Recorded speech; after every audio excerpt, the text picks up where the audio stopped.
할렐루야! 하루를 시작하는 모든 성도들께 하나님의 은혜와 평강의 축복이 함께 하시길 기도합니다. 오늘 하루 우리의 삶을 인도하실 하나님의 은혜를 기대하며 주시는 말씀 앞에 하나님을 향한 소망의 복음을 붙드시는 성도님들 되시기 바랍니다. 10월 1일 말씀으로 여는 아침, 오늘부터 욥기서를 보게 되는데요. 오늘 우리에게 주신 하나님의 말씀 욥기 1장 1절에서 5절 말씀입니다. 우스 땅에 욥이라 불리는 사람이 있었는데 그 사람은 온전하고 정직하여 하나님을 경외하며 악에서 떠난 자라. 그에게 아들 7과 딸 3이 태어나니라. 그의 소유물은 양이 7,000마리요 낙타가 3,000마리요 소가 500결이요 암나귀가 500마리이며 종도 많이 있었으니 이 사람은 동방 사람 중에 가장 훌륭한 자라. 그의 아들들이 자기 생일에 각각 자기의 집에서 잔치를 베풀고 그의 누이 3명도 청하여 함께 먹고 마시더라.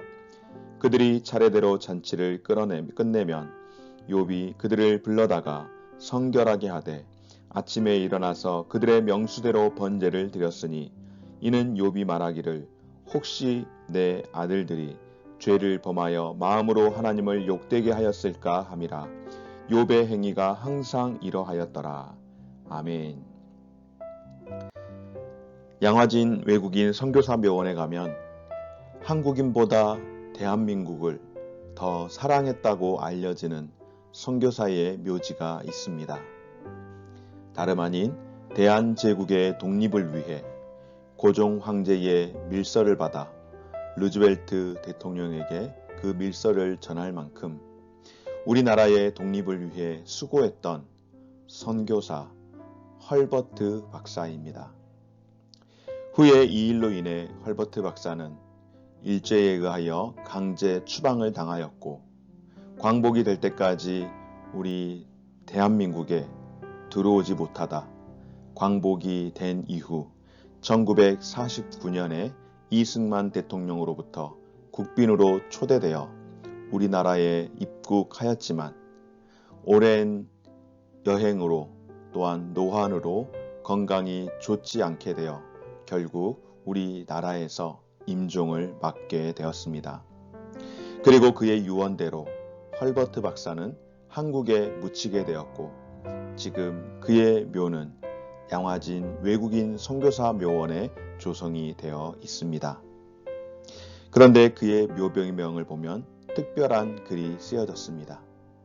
바로 한국인보다 대한민국을 더 사랑한 사람이라고 쓰여져 있다고 합니다.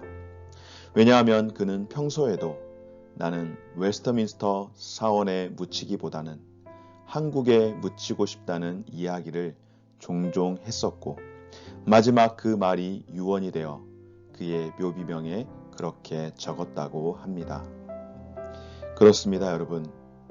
우리는 누구라도 생을 마칠 때이거나 그때가 아니라도 사람들에게 나름의 평가를 받기 원하기도 하고 또 평가를 받기도 합니다. 그래서 우리는 삶을 살아가는 데 있어 평가를 기대하면 열심히 살아가는 이들도 있고 또 어떤 이들은 나는 누구에게도 평가를 받지 않는다 생각하며 자유로움을 갖고 사는 사람들도 분명 있을 겁니다.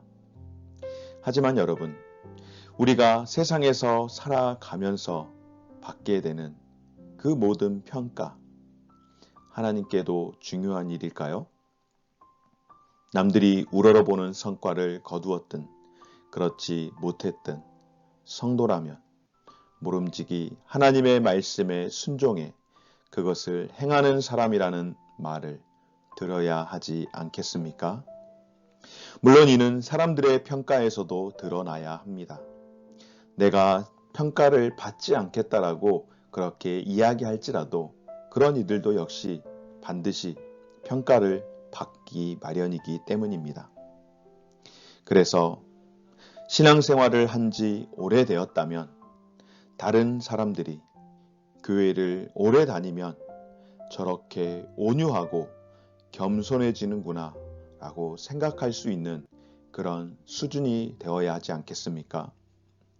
직분자라면 성실하고 충성되며 힘써 베풀고 섬기는 본이 되어야 하고, 직분이 없는 성도일지라도 감사를 표현할 수 있고, 또한 긍정적인 말과 삶을 통하여서 드러나야 할 줄 믿습니다. 사랑하는 여러분, 오늘부터 우리가 함께 보게 되는 욥기 말씀은 그 주제가 하나님의 주권이라고 할 수 있습니다. 특별히 오늘 욥을 소개하는 1절에서 5절 말씀을 통하여 욥이 어떤 사람인지 소개를 하며 욥의 신앙과 그 삶을 압축하여 한마디로 평가를 하고 있습니다. 오늘 1절 말씀 가운데 우스 땅의 욥이라 불리는 사람이 있는데, 그 사람은 온전하고 정직하여 하나님을 경외하며 악에서 떠난 자더라. 아멘. 욥이 살았던 우스 땅의 정확한 위치는 특정하지 못하지만, 그는 아브라함 시대의 인물로 우스라고 하는 그 지역은 아브라함이 처음에 살았던 갈대아, 그러니까 아브라함은 메소포타미아 지역의 갈대아라고 하는, 갈대아 우르라고 하는, 갈대아 땅의 우르라고 하는 지역에서 살았다고 한다면, 욥은 이 메소포타미아 갈대아 지역의 좀 북쪽에 위치한 우스라고 하는 곳이 바로 그곳이지 않을까라고 추정을 합니다. 어쨌든 실존하는 인물로 소개를 하면서 욥의 성품과 삶을 평가하는데 무엇이라고 합니까? 그의 삶은 온전하고 정직하여 하나님을 경외하며 악에서 떠난 삶으로 평가하고 있습니다. 이것은 다른 말로 욥이 하나님을 경외하는 지혜자로 살았음을 의미합니다. 다시 말해 그는 하나님과의 관계에서 올곧고 흠이 없으며 내적 태도와 외적 행동이 일치하는 삶을 살았던 그런 사람이라고 오늘 말씀은 욥에 대하여 한마디로 정리하며 평가를 하고 있습니다. 뿐만 아니라 욥은 어떤 삶을 살았는가?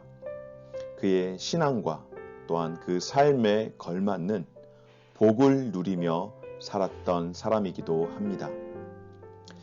요즘은 자녀를 많이 낳지 않죠. 여러 가지로 자녀를 낳아 키우기가 쉽지 않다라고 하는 여러 많은 사회적인 환경과 형편 때문에 그렇습니다. 그러나 여러분, 예나 지금이나 자녀는 축복인 줄 믿습니다. 더욱이 당시에 아들 7에 딸 3으로 10명의 자녀를 두었다라고 하는 것, 10이라고 하는 숫자적인 상징은 그가 받은 복이 완전하고 충만했다는 것을 방증하는 것이기도 합니다. 그리고 그가 소유한 재산 목록에 대한 구체적인 서술은 그가 복을 아주 많이 받았음을 나타내고 있습니다. 그래서 욥은 동방에서 가장 훌륭한 자라는 평가를 받았습니다. 그러면 여러분, 욥이 받은 복 그냥 이루어졌을까요? 아니요, 그렇지 않죠. 거저 주어진 것이 결단코 아닙니다. 그는 그의 자녀들에 대한 신앙 교육이 어땠는지를 보면 우리가 잘 알 수 있습니다. 그는 아들의 생일잔치 후 그가 행한 일은 신앙과 복의 관계가 어떠한지 보여주는 단면을 우리가 볼 수 있는데요. 아들들이 생일잔치를 마치면 욥은 그들을 성결하게 하기 위하여 그 명수대로 일일이 번제를 드렸습니다. 또한 혹시라도 범죄했을 때를 대비하여서 죄에 대하여 속죄하는 겸손하고도 철두철미한 신앙인이었던 것입니다. 그렇습니다, 여러분. 욥은 자신이 경건했을 뿐만 아니라 자녀까지도 경건한 삶으로 이끌었던 당대의 가장 훌륭한 자로서 예배와 교육, 경건 훈련에까지 온 힘을 쏟았던 사람이었습니다. 사랑하는 여러분, 오늘 욥이 온전한 신앙으로 하나님의 복을 누렸는데요. 앞으로 욥은 평탄할 때뿐만 아니라 고난 중에서도 자족하며 지내는 그런 모범을 보입니다. 역시 믿는 사람은 다르구나 라고 하는 찬사를 받습니다. 여러분, 우리에게 이와 같은 신앙의 도전이 있어야 하지 않겠습니까?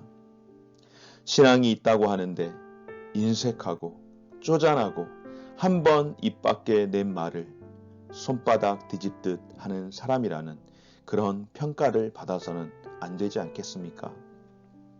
손해를 보더라도 신뢰를 지키고 정직하고 진실한 사람으로 인정받을 수 있어야 할 줄 믿습니다. 여러분, 그러려면 어떻게 할까요? 고집과 욕심을 버리고 오직 말씀을 따라가야 합니다.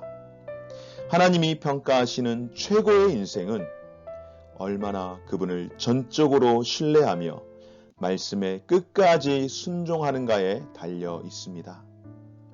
오늘 욥과 같이 하나님 앞에서 온전하고 정직하며 하나님을 경외함으로 악에서 떠나는 자로 하나님과 사람들에게 칭찬받는 우리 모두가 되어지시기를 간절히 소망합니다. 좋으신 하나님 감사드립니다. 오늘 새롭게 시작하는 욥기의 말씀을 통하여서 하나님의 손에 우리의 인생이 있음을 다시금 확인하며 하나님 앞에서 온전하고 정직하며 하나님을 경외함으로 악을 떠나서 살아갈 수 있는 삶이 되게 하여 주옵소서. 무엇보다도 하나님 앞에서 우리의 삶이 어떻게 평가받을지를 늘 생각하며 살아갈 수 있는 지혜를 주시사 이 땅 가운데서 물질의 번영보다는 하나님을 경외하며 마음을 온전히 하나님께 쏟을 수 있는 삶이 되게 하여 주옵소서. 또한 우리의 자녀들에게 신앙을 바로 물려줄 수 있는 삶이 되게 하여 주사 우리의 삶을 향한 하나님의 관심사는 우리의 성과가 아니라 우리가 어떠한 마음으로 살아가는가에 있다는 것을 다시 한번 기억하는 귀한 시간 되게 하여 주옵소서. 감사드리며 예수님 이름으로 기도드립니다. 아멘. 하늘에 계신 우리 아버지여, 이름이 거룩히 여김을 받으시오며 나라가 임하시오며 뜻이 하늘에서 이룬 것 같이 땅에서도 이루어지이다. 오늘날 우리에게 일용할 양식을 주옵시고 우리가 우리에게 죄 지은 자를 사하여 준 것 같이 우리 죄를 사하여 주옵시고 우리를 시험에 들게 하지 마옵시고 다만 악에서 구하옵소서. 대개 나라와 권세와 영광이 아버지께 영원히 있사옵나이다. 아멘.